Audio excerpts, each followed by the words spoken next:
연인 사이처럼 친근하게 통화하는 여성. 지금 이제 집에 갈 거야. 채팅 앱에서 여성을 만난 남성은 투자 공부라는 말에 속아 수백만 원을 날렸습니다. 그런데 이 여성, 다른 사람 얼굴을 합성해 만든 가짜였습니다. 연애를 빙자해 사기를 벌이는 로맨스 스캠입니다. 캄보디아에서 이런 수법으로 120억 원을 가로챈 30대 부부가 오늘 국내에 강제 송환됐습니다. 이들이 딥페이크 기술을 통해 속인 피해자만 104명. 30대 부부는 추정망을 피하기 위해 성형수술까지 감행한 것으로 파악됐습니다. 이들을 비롯해 캄보디아 각지에서 붙잡힌 한국인 범죄 조직원 73명이 대규모 송환됐습니다. 한국 범죄자들을 해외에서 전 세기로 집단 송환한 건 이번이 4번째. 단일 국가 기준으로 최대 규모의 송환 작전입니다. 이들 중에는 투자 전문가를 사칭해 사회 초년생과 은퇴자들에게 200억 원 가까이 가로챈 조직이 있는가 하면 스캠 단지에 감금된 피해자를 인질 삼아 지인 등에게 금품을 빼앗은 조직원들도 포함됐습니다.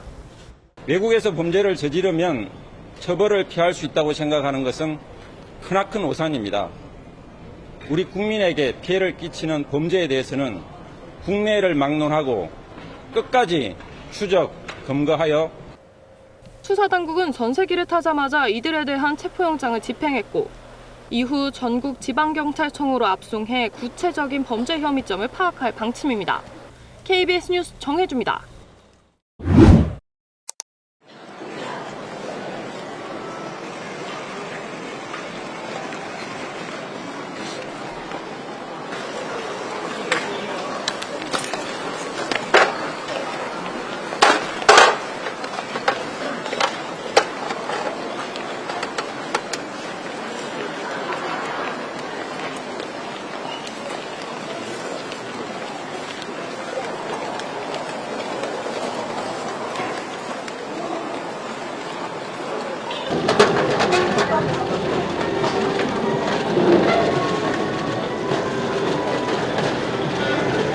초국가 범죄 특별 대응 TF는 이번에 캄보디아에서 대규모 온라인 스캠 등 조직적으로 범죄를 저지른 피의자 73명을 오늘 국내로 강제 송환했습니다.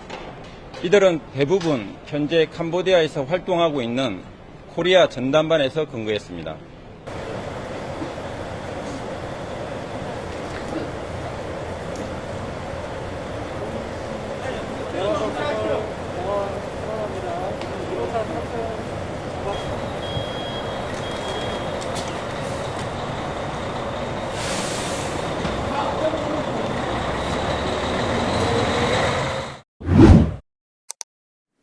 강유정 대변인입니다. 캄보디아 스캠 조직원 국내 송환 관련해서 브리핑하겠습니다. 이재명 대통령의 지시로 구성된 초국가범죄 특별 대응 TF가 내일 오전 캄보디아를 거점으로 우리 국민 869명에게 약 486억 원을 편취한 한국 국적 피의자 73명을 강제 송환합니다. 피의자들을 태울 전용기는 오늘 저녁 8시 45분 인천공항을 출발해 1월 23일 금요일 아침 9시 10분 인천공항에 다시 도착할 예정입니다. 이번 범죄 피의자의 국내 송환은 역대 최대 규모로 캄보디아 현지에 파견된 코리아 전담반, 국정원, 현지 경찰 등 수사팀이 장기간에 걸친 추적 끝에 거둔 성과입니다. 수사팀은 스캠 단지 7곳을 확인해 작년 12월 시아누크빌 스캠 조직 51명, 포이펫 스캠 조직 15명, 그리고 몬돌끼리 스캠 조직 26명을 검거했습니다. 이번 송환에는 지난 10월 국내에 송환되지 못했던 로맨스 스캠 부부 사기단이 포함됐습니다. 이들은 가상인물 위장 등 딥페이크 기술을 활용해 우리 국민 104명에게 120억 원 상당의 금액을 편취했고 대한민국의 법망을 피하고자 성형수술로 모습을 바꾸는 도피 전략을 써왔습니다. 또한 미성년자를 대상으로 성범죄를 저지른 뒤 캄보디아로 도주해 스캠 범죄에 가담한 도피 사범과 투자 전문가를 사칭해 사회초년생과 은퇴자를 상대로 약 194억 원을 편취한 사기 조직의 총책, 스캠 단지에 감금된 피해자를 인질 삼아 국내에 있는 가족을 협박하고 금품을 갈취한 반인륜적 범죄를 저지른 조직원 등이 포함됐습니다. 정부는 우리 국민에게 막대한 피해를 준 중대 범죄자들을 해외에 방치하면 범죄자의 도피를 사실상 묵인한다는 잘못된 신호를 줄 수 있고 재범 우려도 있다고 판단해 송환 절차를 신속하게 진행해 왔습니다. 송환되는 피의자들은 전원 체포영장이 발부됐으며 국내에 도착하는 즉시 수사기관으로 인계해 철저한 수사를 거쳐 사법적으로 처리할 계획입니다. 아울러 피의자들의 은닉 재산을 끝까지 추적해 범죄 수익의 환수도 본격 추진할 방침입니다. 앞으로도 정부는 우리 국민을 대상으로 한 해외 거점 스캠 범죄를 완전히 소탕할 때까지 초국가 범죄 특별 대응 TF를 중심으로 엄정 대응해 나갈 것입니다. 이상입니다.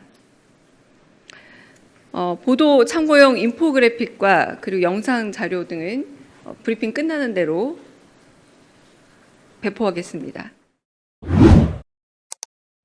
태국의 한 고급 주택을 에워싸는 경찰. 중무장 한 채 진입하더니 잠자던 한 남성을 체포합니다. 캄보디아 사기 범죄 조직 총책 중국 국적 42살 한모 씨입니다. 함 씨는 지난해 5월부터 2달 동안 고수익 아르바이트를 미끼로 한국인들을 캄보디아에 불러들인 혐의를 받습니다. 함 씨에게 속아 캄보디아에 간 한국인 가운데 지난해 8월 캄보디아 캄퐁베이에서 숨진 채 발견된 대학생 박모 씨도 있었습니다. 박 씨는 캄보디아 입국 이후 보코산 지역 범죄단지에 감금당한 채 마약 강제 투약 등 고문을 당한 뒤 숨졌습니다.